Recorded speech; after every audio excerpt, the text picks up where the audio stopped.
حمودي، لا تفعل هذا أبداً. أثناء هطول الأمطار قد يتكهرب الجرس، لذا لا تدق الجرس. وهل أبقى واقفاً على الباب دون أن أدخل البيت؟ يا إلهي، لا أقصد هذا، بل يجب أن تتصرف بهدوء وتقرع الباب بيدك بدلاً عن الجرس.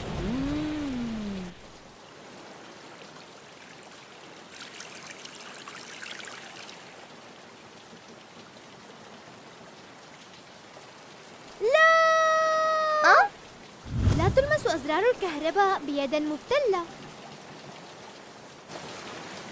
تعال نقوم بالسباق لنرى من يلمس عمود الكهرباء أولاً.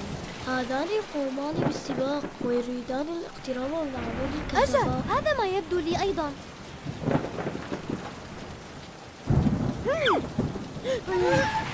عند هطول الأمطار لا ينبغي الاقتراب من أعمدة الكهرباء، ولا يناسب سباق الدراجات أيضاً حتى في الأحوال العادية، لأنه قد يضر بالمتسابقين أو الآخرين.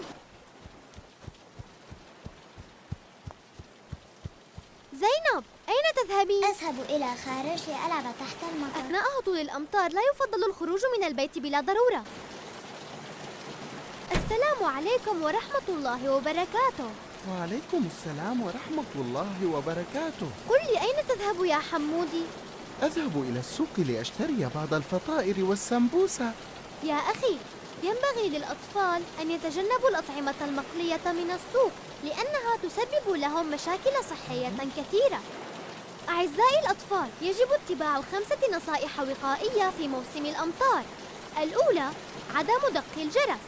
الثانية، عدم لمس أعمدة الكهرباء.